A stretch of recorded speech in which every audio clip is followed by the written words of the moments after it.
This is the Real Estate Power Play Podcast, getting you the information that you need to be a successful real estate investor. Hosted by Mark Monroe, Ronnie Walker, Gabe Rodarte, and me, Marty Grizzanti.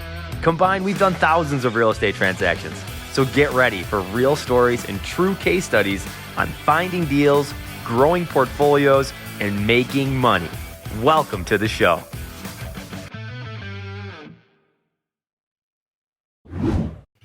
Good morning, Facebook. Welcome to Real Estate Power Play on Tuesday. We got Marty Grizzanti. We got Mark Monroe. We got Ronald Walker. Today, we're going to talk about what we should really be doing in our businesses. What the 20% of the activity that gives us 80% of the results. So that way we're not wasting time. That way we're actually making the money we want to make and we were creating the lifestyles we want to create. So we got the man, Marty. Bro, how you doing, bro? Oh, you're muted. You're muted. Good to see you, boys. I'm good, Ronnie. I'm good, Mark. I appreciate you guys. It was actually a lot of fun this weekend. I was at a commercial academy for real estate, and I was in Orlando, Florida, so it was great to get out of the Rochester weather. But more importantly, I saw Mark for the first time. I saw Gabe, our other guy, for the first time. And, we really cut it up. We learned a lot, and it was a great event. Nice. Out there networking. Mark, how you doing, my man? You're driving back. Doing well. I'm actually, as you can tell, I'm in my vehicle, charging my car, and heading back home from the academy. Actually, I left a couple of days earlier. I went to Ormond Beach, hung out with some friends up there, and had a good time there. But yeah, it was a good time, and great meeting Marty, man. Marty's a firecracker in person, man. I love him. Got that energy. I like it. So it was good stuff, and a lot of education. Maybe we can talk a little bit about what everybody's doing at the academy. Spend a few minutes on that.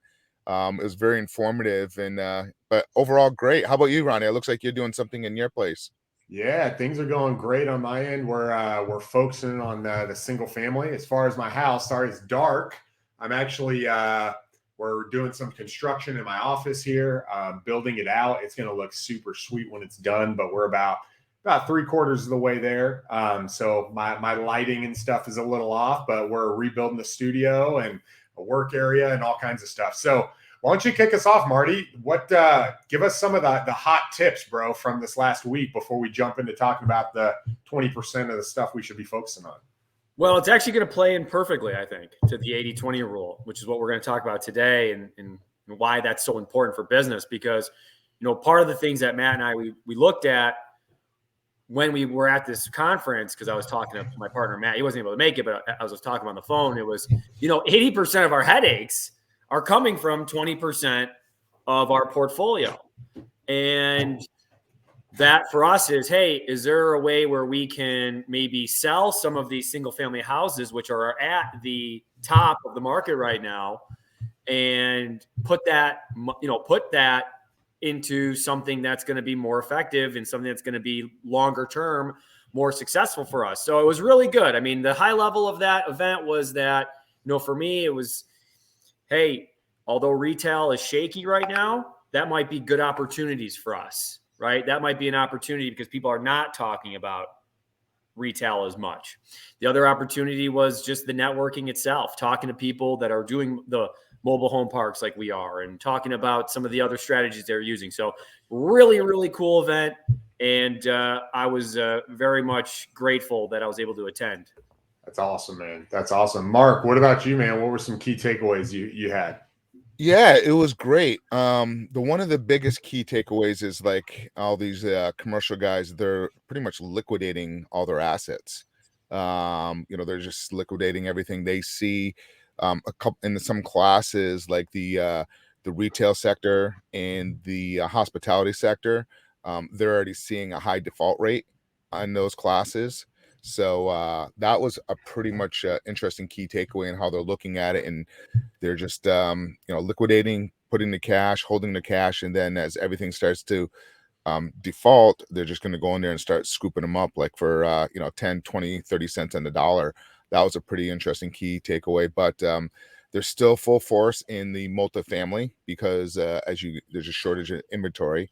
But and I saw it too. Everything is like with inflation where it's been, the feds and have to do something to fix and slow the inflation down. So as you guys all know, they're going to be doing, they've already mentioned this year they're going to be doing 4 rate hikes. Actually, they're going to be doing a total of 7 rate hikes over the next 18 months that they've already announced. So they're already seeing how that's going to affect everything, with the supply chain issue.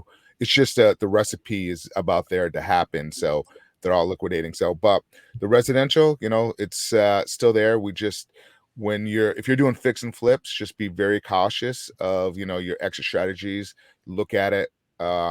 If you're doing a fix and flip, what happens if you have to sit on that property for a couple of years to be able to move that property? So that's one of the things that we kind of have to take a look at now that we're going forward. So you just want to have your guard up, underwrite your deals. Like I do look at all the land development deals I'm looking at to do developments. I'm already knocking off 20% of correction in some of these deals. 20% is your profit. So you just got to be a lot more selective. And, some of these sellers out there, they're still thinking it's, they're hitting a lottery. But that was a good key takeaway, and great networking, amazing network, amazing groups. But for me, there's always so many different ways to make money in real estate. So you got to be careful of the bells and whistles and the flashy, depending on what you want to do. I like the residential. I'm big on it because during the last recession, people needed a place to live, and I love storage facilities in mobile home parks. But again, I'm kind of looking forward to it. There's going to be a lot of good opportunities. Great opportunities coming up. Yeah. Well, and here's the thing. We've been, I've been, and I think a lot of people have been expecting a correction for like 5 years, right? Like there has been this anticipation that things can't keep getting higher, and we've been able to ride the wave, right? There's this adage that says, if you have a terrible entrepreneur and the market is great, the market wins, right? You're going to do great.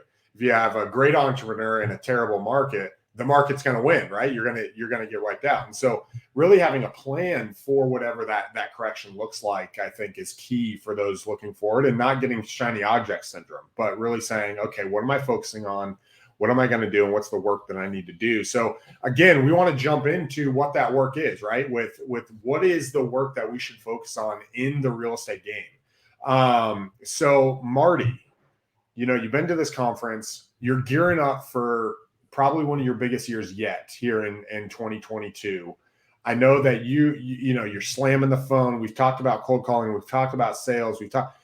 When you look at your company to do better than what you did last month and the month before and the year before, what do you find is the activities in your business that make you the most money? Like, what is it when you focus on it, you win? Yeah, it's a great question. So for us, I think there's a couple things that are really critical for us to have the success that we're looking to have and to grow and to make sure that we're putting our best foot forward in this year. And that's, number one, it's really focusing on what is our main goals. Well, our main goals are, and I'm looking at them right now, so that's why I'm turning my head, but it's 20 flips, right? So 20 flips at a 35,000 average profit. And how do we do that, right? And the other one is doing 150 deals with our buyer, with our REIT buyer. So how do we do that? How do we do that? Well, it's really just through our marketing. It's through our marketing and through our sales. So how we focus on that is how we're going to get to our goals. And it's, Ronnie sent me a video. We both follow this gentleman, Alex Hermazzi, and he really made a lot of sense when he was saying, hey, it might take more than you think in regards to the advertising that you do and the marketing that you do, right? It might be more than what you think it should take. So we've gone now about a month in a couple of days in our 2022. And are we hitting our goals? Are we getting close? We're not. We're not. So we got to readjust.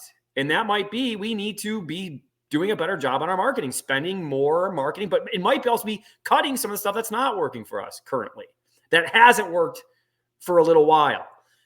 So it's not just being, optimist about our goals, but it's also seeing the kind of the crap that we're doing right now and really looking at that, dissecting that, and constantly trying to build it better. So yeah, it's for us, our number 1, 2 things are, where are we marketing? Why are we marketing to it? And also, when we do get that lead, are we converting it, or are we letting it go and not really trying to squeeze it for everything we can? That's good. Tony Robbins, he has a quote that my acquisition coordinator likes to share with me often. He says, all problems can be boiled down to 2 things, either a skill problem or psychology problem. And 80% of the time it's psychology. Well, I find that to be true, right? Where it's like, okay, when we're focused, we ask questions or we say things, or I do. Let me put it this way. I say things where it's like, man, I should be doing more, right? Like, why isn't my business doing better, right? And that's a belief problem. That's a wrong way of looking at it. It shouldn't be, man, I should be here. What's going on? Why can't I grow? Those are all the wrong questions, the wrong things to focus on. Instead, I should be asking, how can I grow this business, right? How can I grow it? And focus, hey, what should I be focusing on that leads to my success? Not, man, I should have got that deal, right? That stuff doesn't help. It only causes a downward spiral. It's limiting our thinking, right? We use the same tools that might have worked 2 years ago. We expect it to work today, rather than picking up a new tool, rather than learning a new skill. And the thing that I've been really trying to work on myself is figuring out, okay, what is the fluff? And what I found is the thing that in my business that ends up being the fluff is the stuff I actually feel the most accomplished with. I don't feel as accomplished when I'm picking up the phone selling a wholesale property, right? It's like, oh, I just got to get this done. But really, that's one of the activities that makes me money, right? It's a key activity that makes me money. Sometimes calling a seller, it's like, dude, I got 10 other things to do. And we get caught up in this whirlwind and we get lost. I know that's what happened to me, where it's like, okay, I'm focusing now on these few activities. And it's like, okay, I get through them. It's like, you know what? I got to do more reps. I got to do more of that and not get sidetracked with, worrying about social media or worrying about responding here or calling this person or connecting. It's like, no, let's re-push out that property. Let's call these people and get their feedback. Let's call this agent and see what they say. And if we can focus, if I can focus on that, man, our revenue activity can just spike. And that's what I'm focusing on in my business, right? Going from, okay, how do we take 3 deals, 4 deals, 5 deals, and how do we turn that into 10 in a month, right? That are closed. How do we take and then do that with 2 people, right? Or 3 people, where I'm not having to build this big team. How can we cut out a lot of that fluff? So Mark, I'd love to hear yours, because I know you are very streamlined in focusing on, the revenue generating activities, focusing on the activities that really matter. And guys, if you don't know, Mark has built a huge mortgage company, right? So he's had tons of employees, being able to manage them. He's then gone out of the mortgage business. He's doing a lot of creative financing now. And he's really honed not only the system, but what is closest to the money and being able to focus on those activities. So Mark, I want to hear, like, what are some of those key things that we should be focusing on that a lot of times we overlook for other lesser important things? Yeah, I've been where you guys have been, like, where Marty's at, the goals, and you're always adjusting. And I've come to learn over the years, like, yeah, goals, I do set goals. I got goals. For me, it's more manifesting nowadays instead of like doing the goals. This is what I want. But I also, like, for me, I always focus on what's closest to the money. Come on, there's almost so much time in a day. We can't get to everything. Just like, we got to do this, do that. I got to take care of the marketing. I got to do, work on this project or that project. So for me, I always look at closest to the money and what is going to maximize my profit. If I can make as much on one deal versus 4 or 5 deals, I'm not going to worry about, this deal over here. Yeah, I could do the deal. I can possibly make a little money, but my time and energy, how much am I making how much am I making per hour? Am I making $5 an hour, $50 an hour, $500 an hour? So that's kind of how my approach and how I look at things now. When I was younger, I was just goals, goals, goals. And then sometimes when we, as team meetings weekly and monthly, and we're not achieving the goals, it's kind of, it beats people up a little bit. So that's kind of my approach now, is like, okay, let's focus on where we're going to make money first. Let's do that. Like, prime example this weekend, one of our, we have 11 units, and, we're into the 6th of the month, and up north, they got hit with a snowstorm and they didn't collect the rent yet. I'm like, dude, we're almost a week into this, and these people are going to spend their money. If we don't go get the money, sure enough, that absolutely happened. Meanwhile, we're over here on this other project. Yes, both are important, but where's closest to the money? Got to get those rent checks immediately and then go to the other deal. So that's kind of my approach. The 80-20% rule, it's been in business, and no matter what business is, you always got, 20% of your sales reps do the business, and 80% just kind of pull the company backwards a little bit. So you always have to constantly be doing your adjusting through the process. So hopefully that was good. It was excellent. It was excellent, Mark. Yeah, sorry, I was on mute when I started talking. I think that is really where the key comes in, is what activities drive the money, right? And being able to focus there, because that's what's going to influence how much money we make, right? Being able to say, okay, I need leads so I can talk to them, right? Like, I need to be able to get leads to talk to. I need to be able to analyze and look at properties.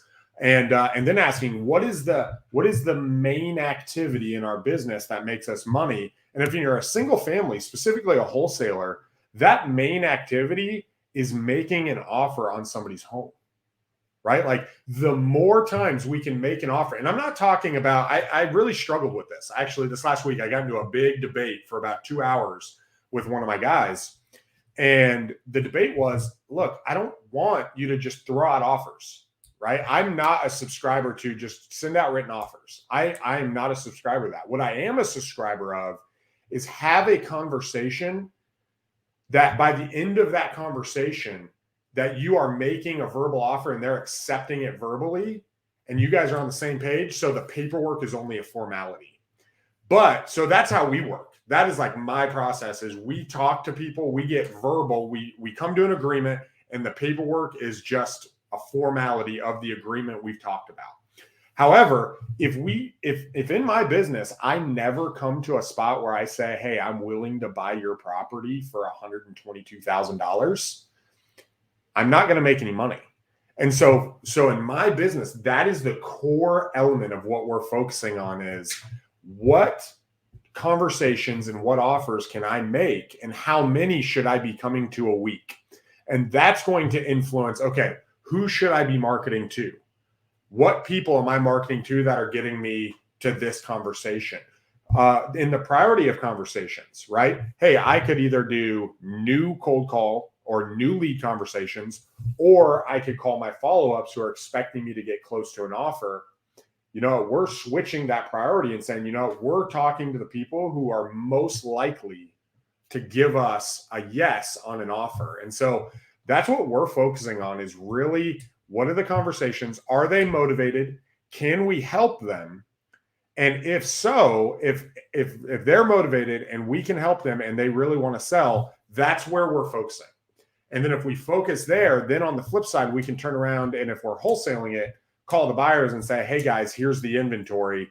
Bring us your offers. Like, what do you want to buy this for? And then we work with them. And if we can streamline those two things without fluff in a wholesaling operation, guys, that's what's allowing, me and Nathan, and even some of the stuff we're wholesaling, to come in and make, we're doing a fairly big deal that we're closing on Friday, simply from that readjustment, that in a 2-week period, just focusing on, okay, who wants to hear an offer from us? Who wants to sell their property to us? Let's talk to them only. And let's not worry about the other people. Let's just, let's just get them out and talk to the people who want to talk to us. And guys, that's been killer. I think that's where we need to focus on. That's killer stuff. That's great stuff. I want to ask Marty a question, but Ronnie, that was really big and kind of breaking it down. So especially people that already, they have a small team, how you kind of explain that. But I want to ask Marty the question because I know in the past year, he went through a transformation in his business of doing a couple deals and now is exploding and hiring people. And like, how did you do it, Marty? Like, taking where go back a year ago, how your systems were and your processes, and what did you do of the 80-20% rule to get you to this next level where you actually have come in the last 12 months? Yeah, sure. A lot of it's my partner, Matt, and our other partner, Amber. But a lot of it too was that, hey, even though we enjoy getting on the phones and banging the phones, we need to be able to recreate that where we can have other people banging the phones for us and with us. And so, taking that plunge, and again, this was about 2 years in where we were doing it ourselves, and having someone or having, some virtual assistants help us with our cold calling. That was important for us. That was a big step for us, and that helped us. So I think that was a big change for us, was like, hey, although it's important because we know how important cold calling is, it is a very much numbers game. And can Marty do 1,000 calls in a week? Yeah, he can, but there's other things that I need to do as well. Being someone who's, a buyer of 20 that's doing 20 flips, right? I got to be on the site at times, right? And so, we have stuff that we need to make sure that we're doing as business owners. We have to make sure that our employees are good. So we have other things that we have to take care of. But yeah, absolutely. The thing that changed us was that, first of all, you got to be making the dials, right? You got to be putting in the work. You got to be doing the action, right? You got to be finding where the deals are. And that takes a little bit of time, but it's really it's a numbers game. It's how many texts are you sending a day? Right? How many texts are you sending a day? How many calls are you doing in a day? How many conversations are you having in a week? Right? How many texts in a week are you sending? Right? And when you look at those numbers week in and week out, how many leads are you getting because of that? And if those are not coming in the way they should be, well, then you need to either ramp it up or you need to fix your strategy in regards to how you're talking to sellers. And are you wasting your time with buyers that are not really buyers, right? And you need to be going through your buyers list and making sure that the people who are real buyers are the ones that are seeing those deals first. Another thing that is a really cool thing to do that's helped us is, make the phone calls to those top buyers. I'll tell you a number of times where a buyer will get an email of a property and go, and this could be a top buyer too, and they could say, how many other people are looking at this, right? That's a mindset that you don't want that buyer to have. You want to be the one that's really saying, listen, I'm coming to you because I know how you're going to close. So I want to come to you first. There's been so many times where someone does that to me and I'm like, now I'm more invested in it other than just an email that comes across my desk.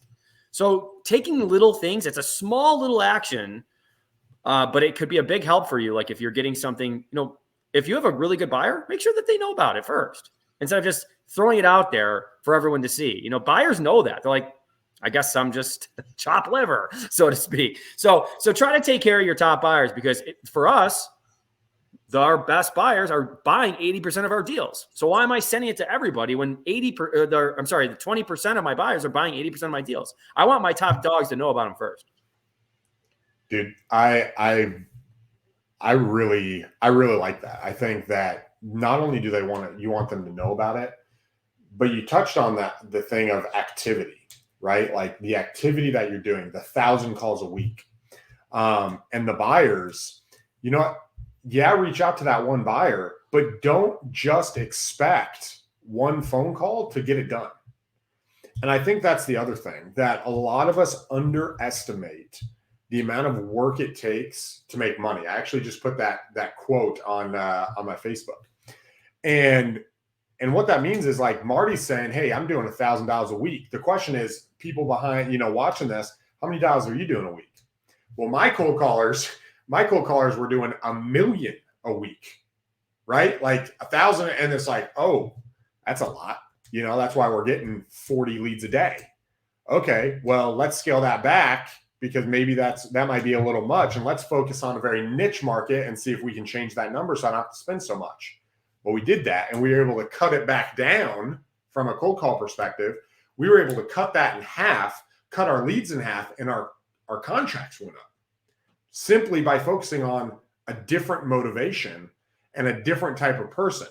And so when you're able to adjust, and when I'm able to adjust like that, realizing that, man, is my action really enough? And, Grant Cardone gets a lot of flack for a lot of things, but I think that one of the things I learned from Grant Cardone, and I'm not a huge, I'm not a Grant Cardone-ite, right? I'm not a huge follower, but a lot of times we underestimate what we're doing. We idealize the path, right? When we're thinking, we're like, yo, we're going to get a deal. I'm going to do some cold calling and I'm going to call these 200 vacant houses and I'm going to get a deal, right? And not realizing that, DFW has 70,000 buyers and there's 200 vacant properties in Garland, Texas, right? Like, and realizing, what, I might have to pull 10,000 vacant records and call 10,000 vacant records to get a deal, and realize that there might be 3 other people on the table, but now I need to connect with that seller and realize, hey, I'm here to really help you.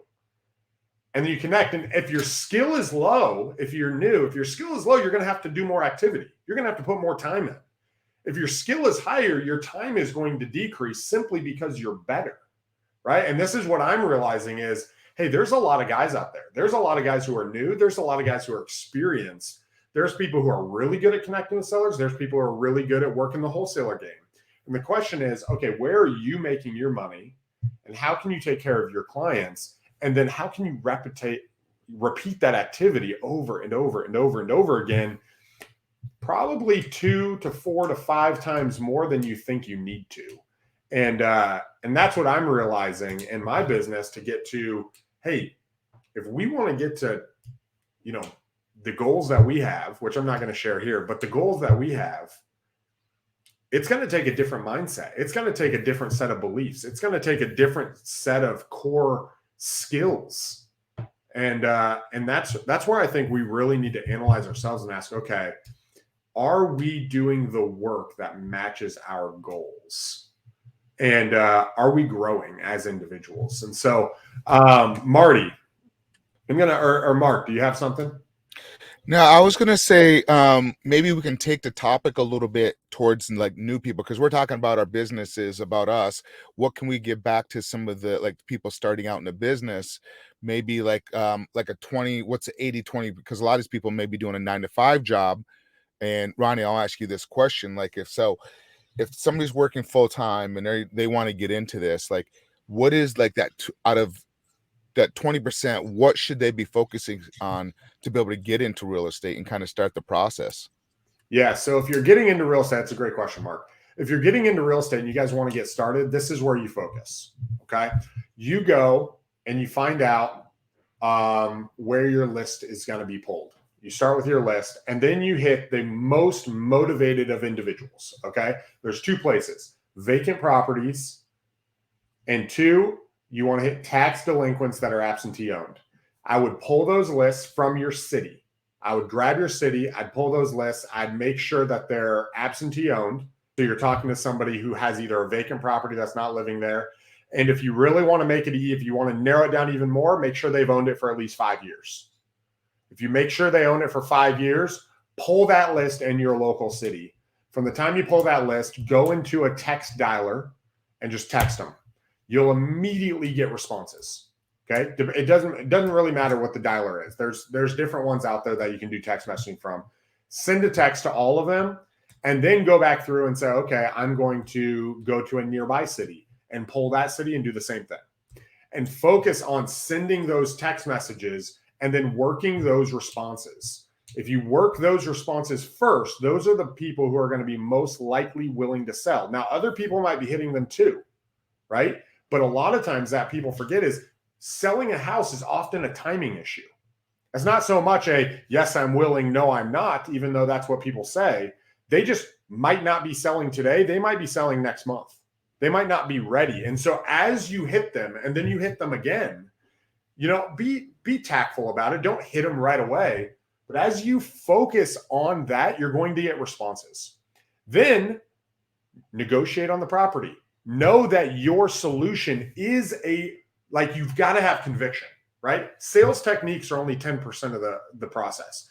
The questions you ask, the words you say are only 10%. If you believe that you can help these individuals who are in a vacant house or a house that needs a lot of work, and that realtors are not their option, right? Other people aren't their option, and you're their best option, either because you can connect them with another investor through wholesaling, or you're going to buy it yourself. You're going to have conviction when you're talking to them, right? You're going to be able to have that conversation and say, hey, I might not be the right buyer for you, but if I am, what are the decisions you're going to make to move forward? Like, what do you need to see? Right. And they're going to say, well, 1, 2, and 3. Okay. Well, what's the lowest you're willing to take? And then you have that and you come to that agreement that I mentioned earlier. Once you're there, you're 90% of the way through. But if you're new, that's where I would start. Start with people who do not live in the homes, people who've owned it for 5+ years, people who might be a little bit older and the house is vacant, and wait until you run into somebody with a real problem. And the key phrase is, hey, like, what have you been trying to do so far before I reach out to you? Have you been thinking about selling it for a while? Like, catch me up to speed.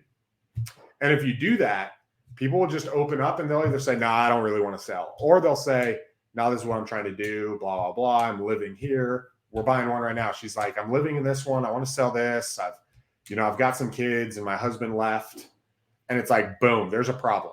Okay, well, what do you and now you start talking to them. And if you care about them and you believe in your process and in the process of wholesaling or buying houses at a discount, you're going to win. And that's really the key factor is. So if you're new and you're getting ready to start, that's exactly what I would do. And I would do that over and over and over again until I buy a house.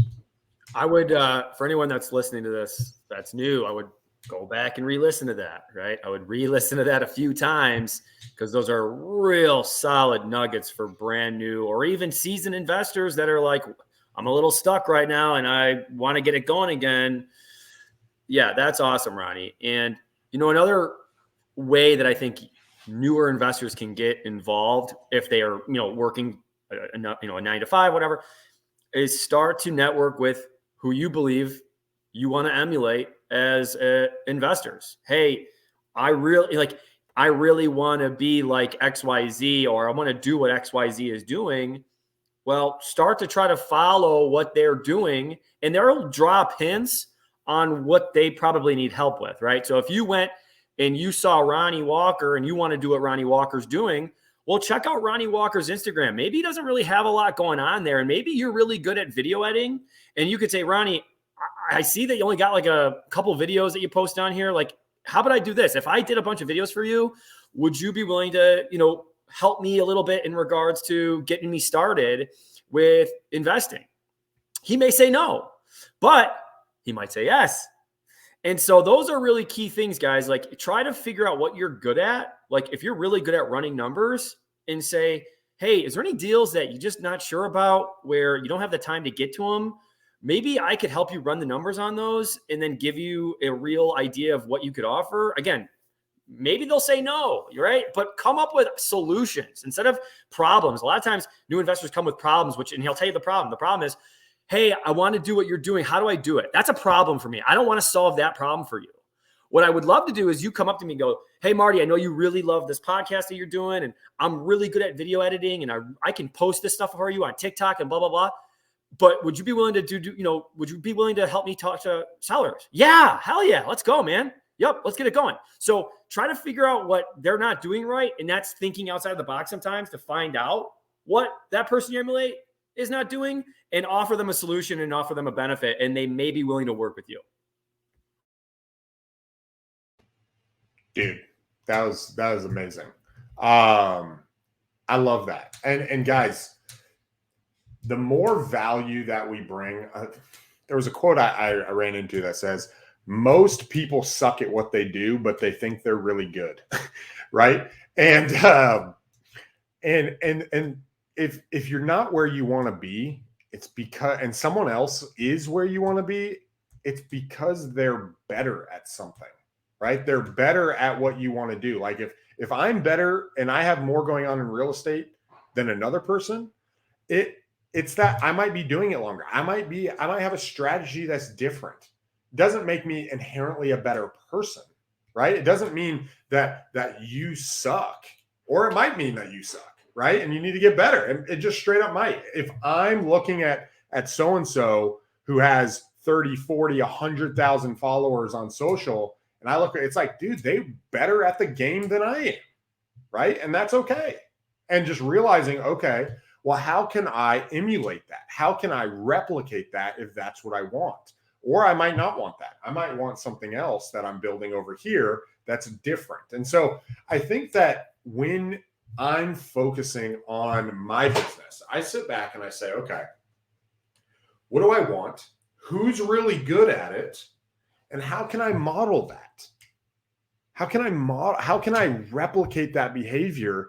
And it allows me to not just make the mistakes on my own to try to succeed, but I can learn from their mistakes, and I can shortcut. I can get from, hey, instead of watching 100 hours of YouTube, why don't I just go to this guy and say, yo, here's what I'm good at. Here's what I'm willing to do. Are you willing to accept that? And maybe you can shortcut the business by 2 years, right? Maybe you don't have to watch 100 hours of YouTube. Maybe you don't have to do that, right? One of the guys who works with me now, he came and he basically offered his services for free. It was like, look, I've been in sales for X amount of time. I don't need any money because I've got this business I built over here, but I want to build a real estate business and I would love to come and help you grow. Here's what I can do to help. He's been with me for a year and a half. Off of that, he's one of the main guys who's negotiating a lot of my properties, and he's learned a legitimate a lot about the real estate business by partnering with me. And we've done a whole bunch of deals together, right? I think he's done over 60 deals now with me, right? And so it's like, oh, dang, that's pretty sweet. But he came to me and said, this is what I want. This is what I can offer. Do you want to work together? And I was like, dude, let's figure it out and make it work. So, Mark. So I got to jump off here in a moment. I just wanted to say a couple quick things. Both of you guys, absolutely. If you're new in the game and you want to learn the business and you want to partner up with a mentor, if you will, like another experienced investor, bring value to the table 100%. Whatever you're strong at, bring it to the table. And the second thing is actually start surrounding yourself with people like-minded as you. Start following those people like on social media. Find your local meetup group and get out there and network. And if you're not familiar where to go to your local meetup, go to biggerpockets.com, and it's one of the largest real estate investor foreman board. In there, they have an area for networking. Start networking in your area. Go to even the Chamber of Commerce, they do small business networking. Get out there and start surrounding yourself with like-minded people, and then absolutely bring value to an investor. And then they'll even listen to them, and they'll guide you what to do. And then folks, and use that 80-20% rule. Take that 20% and just go all in. But I do have to run. Thank you, gentlemen. We'll catch up a little bit later, and I will talk to you guys a little bit. Thanks so much, Ronnie and Marty. Take it easy, man. See you, Mark. Here's the thing about networking. I think that a lot of people miss, right? There's all these little tips and tactics. And here's the thing. If you can be the most valuable person in the room, networking will come easy. Let's just be real, right? If you can be the most valuable person in the room, even if you're not the speaker, and you can figure out what your value is, you can pre-plan it, and you can go to the event knowing exactly what value you bring to everybody you talk to. Not only are you going to have a confidence, but you're going to have a reason that people are going to want to connect with you, right? You're going to be able to talk about it. You're going to be able to build a reputation. And the more value that you bring to a conversation, to an industry, to a buyer, to a seller, the more likely they're going to be pulled in your direction, right? If you bring the value and you care, right? If you bring the value in your cat, bro, your cat is climbing up the that's freaking awesome. Come on, But if you do those two things, man, you're gonna win. And if you can focus on how to replicate that while you're talking to people, man, just continue to build those conversations, continue to talk to individuals, and you'll win this game. You just got to talk to the right people over and over again and not overcomplicate it. What's a strategy, Ronnie, you think these newer investors or just people that are newer in networking can do? Like, do you think that they should be, first off, just showing up is important, right? A lot of people, they miss that step. I think, what are your thoughts, Ronnie? Like, just putting yourself out there and letting people know, hey, I'm brand new and I want to do what you're doing, and just being, very humble and just being honest. Like, Yeah, what's a strategy you thought? I think it starts with, I think there's being humble. I think there's being honest is important. But I think people's questions often betray them. Okay. So I'm going to take a negative angle to this. And what I mean by that is, Mark Cuban says that you can tell a lot about a person by the questions they ask. And there's no dumb question, but there are lazy questions, right? There's questions that you don't need to ask Marty or me, that you can just look up on YouTube, right? There's things about the business that you can know before ever networking, right? And so being able to ask inquisitive questions, being able to ask deeper questions, a little bit more unique questions, I think really set people apart, right? I think that's one of the key things that's caused me to be successful is I'm not a super outgoing guy, right? I'm not the life of the party like you, Marty, right?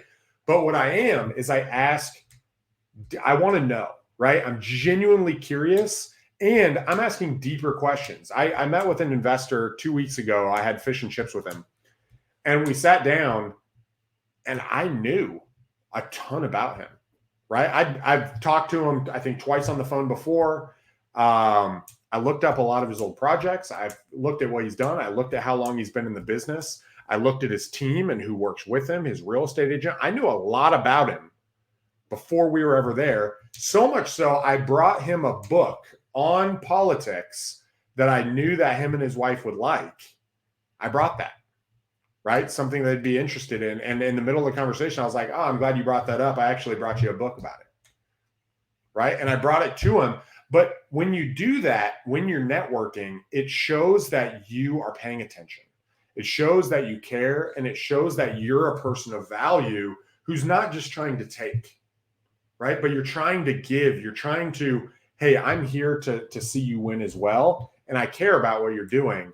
And then if you don't like the way I do business, that's cool. Like, we don't have to do business. We can just be friends.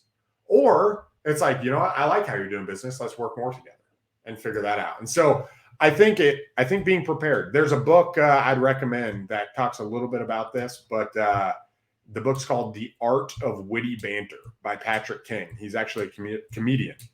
And he talks about your conversation resume. Like, what are the things you're going to talk about when you have a conversation with somebody?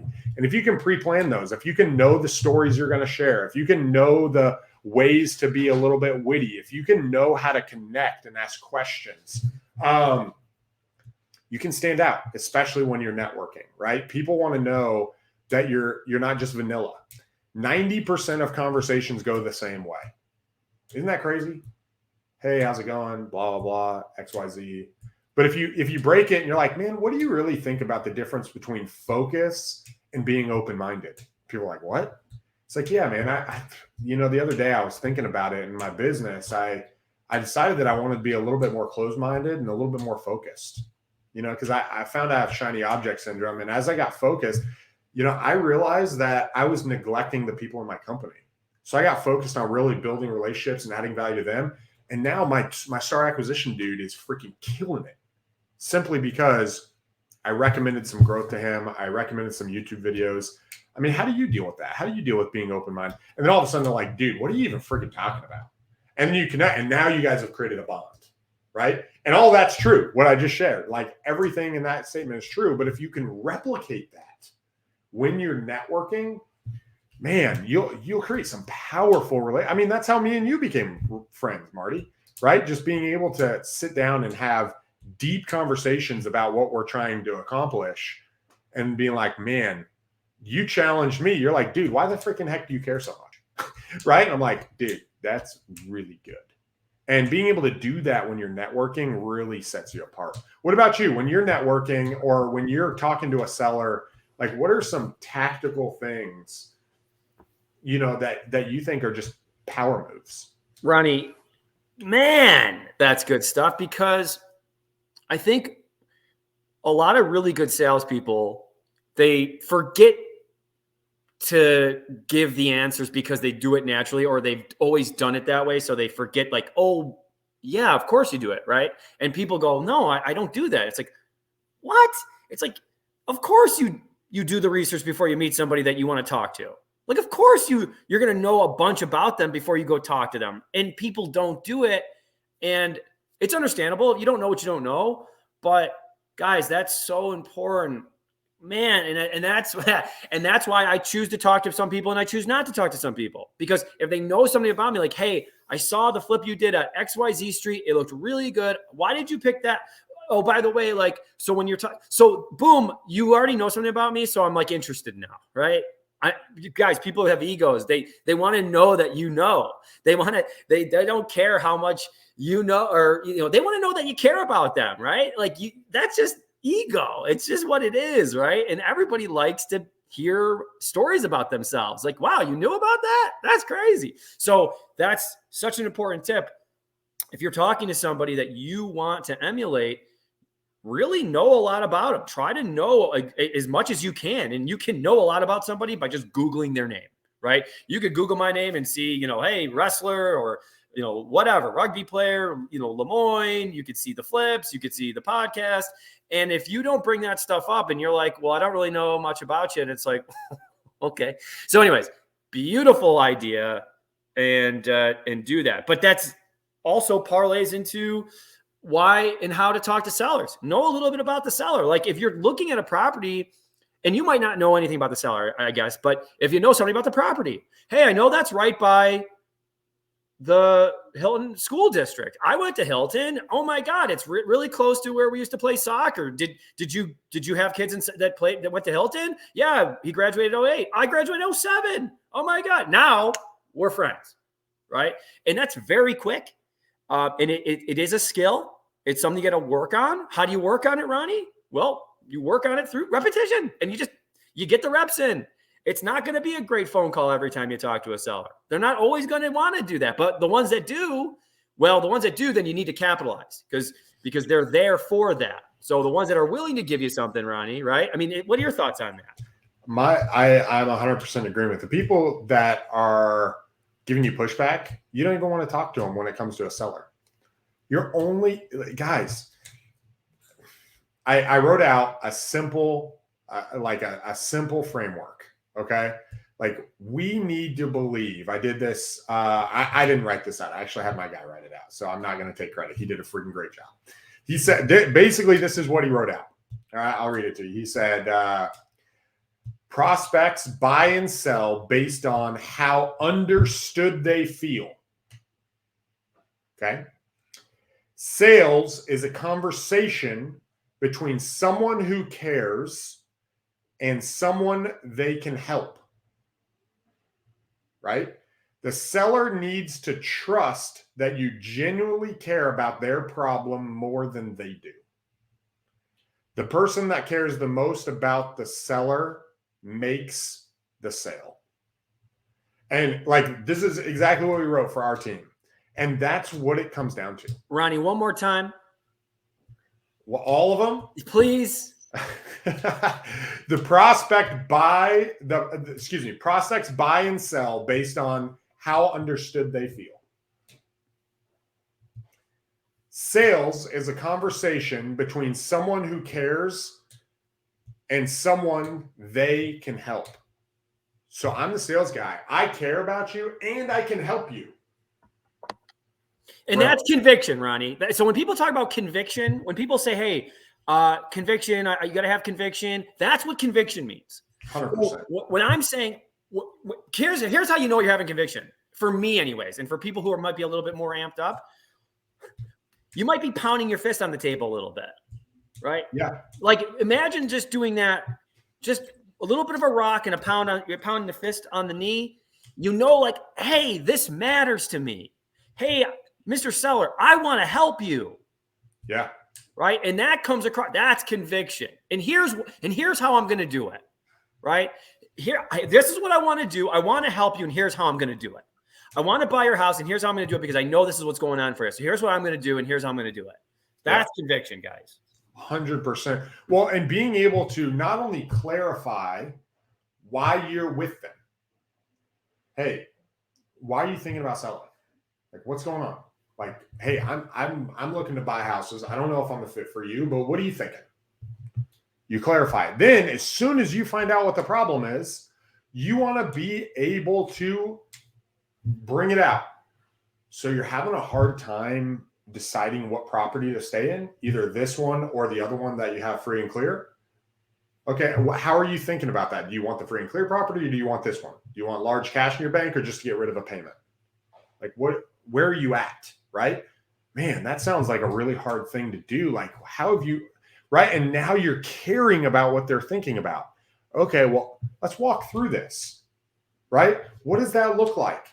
Overcome it. Like, what does it look like that you've gone through over this time? What does it look like you want to see without this? What does it look like to be past it? Man, it'd be really nice just to not worry about where to live, right? And you just work on it. And then you just start talking and you genuinely care about them. And if you can focus there, man, it's so hard to focus there though, because a lot of times we just want the sale. Like, let's be real. A lot of times we don't actually care. And I think that that's where the struggle is, even with buyers, right? I run into this where it's like, man, all right, I got to sell this property. And it's like, no. My buyer wants to buy 138 properties this year. I know that. Hey, man, I got a property that'll hit you towards your goal. And it's a pretty good profit. It's bigger than your average. Oh, wow. How crazy and how quick when you just change the thought process and when you change the wording around, now you all care about their goals, right? You care about the buyer's goals. You care about what they're trying to accomplish. Hey, I know you're 2 houses away from quitting your 9 to 5. I think this is the one that pushes you over the edge. Instead of, hey, I got a property. It's 50, it's 150,000. Guys, exactly. It's small stuff. And I think that's why we talk about in the video, the 80-20 rule, is because it really is a little couple of small adjustments that it can really make a huge, huge difference. But if you can't do those small things, then you don't deserve the big stuff, right? If you can't do the small changes in your company, you don't deserve the big goal. You don't deserve the big rewards because it's a necessary part and it's what makes us better and it's what makes us deserve those things. So I love that, Ronnie. Great. Yeah. And what I've found, and I'm going to steal this from the guy that I've been listening from, but what I've found is the more that I focus on getting better, the more that I do the work and I just focus on it, the more the work causes me to grow and get better. And that growth, I might be able to output it a 5 on a scale from 1 to 10. But as I grow and I can output a 7, that between 5 and 7 actually gets me a significant amount more. It might be 7 times the business. It might be that out of 50 conversations I have, I might, instead of just getting 1 deal, I might get 2, and the second deal might be a whale, aka over $50,000 profit, right? So all because I'm doing the stuff that's boring that I don't want to do. I'm having those conversations. And when I have those conversations, hey, I don't want to call. I got 22 sellers on a deal that I pushed out, or excuse me, not sellers, 22 buyers on a deal right now today. I pushed out that are interested in buying. A lot of them kind of were like, hey, it's outside of my wheelhouse. It's not really what I'm looking for. I don't think the numbers are quite where you're potentially thinking. So I'm calling them back, right? I've called a number of them this morning, and hey, what are you thinking? Where are you at? Are the numbers coming back? Yeah, I had a pending property over here. You think it feels like it hits your goals? I don't want to call all 20 people back and potentially get beat up because of a misalignment. But you know what? Not only do I care about selling the property and helping the seller, because we've been talking to the seller for 2 weeks, but I also want to understand what they're thinking, that if we're off and we're wrong, I can take that back to the seller. Or it's like, hey, why doesn't this fit? Or does it fit? And let's come to an agreement. So final takeaways, Marty. Yeah, I think the final takeaways for me in this conversation, man, have really been to be prepared. Bring your best foot forward. Be prepared. Be prepared to spend more time than you thought it was going to take. Be prepared to do more dials than you thought it was going to take. Be prepared to send more text. Be prepared to talk to more people than you thought it was going to take. I think that's the key, is just be prepared to do more than you thought it was going to take, because that's that wall that we have to get through to get to where we want to go, is what our thought initially was. Oh, it's actually going to take this to get there? Huh. And then that might not be for you. That might not be for you. Your why and what you're wanting, it might not be what it is necessary to get there, and that's okay. But at least know that now. At least know that now, because this game, real estate investing, is not for everybody, and it's okay if it's not. It's okay. It might be you're better as a business owner. You're better as an entrepreneur at a company. It might be, hey, I need more time before I even think about something like that. So those are things that just be prepared. I love that. So years ago, I got my very first sales job at Sprint, and I showed up for the interview, and I'd been thinking about the interview for like 2 days, right? Like I'd been trying, okay, I need to know everything about the company. I need to come up with answers to these interview questions. And I showed up. I found out later they weren't hiring, but they hired me. And I jumped into the job. I started going. The first month was awesome, excited. It was less than money than I had ever made before, by the way. I'd made way more money before I got this job, which is funny. But and all of a sudden, I kind of got disinterested, and I just started just coming to work, right? Coming to work and doing the job, and coming to work and doing the job. And my best foot forward was trying to get the job, but then afterwards, my performance kind of lacked, right? And I stopped really believing in it. And it's like, oh, I have this job now. And I really learned over the last 10 years, and really in the last 2 years, that a lot of times we have really high expectations, right? Or anticipations or intentions. That's what I'm looking for. But we don't really have the action to back it up.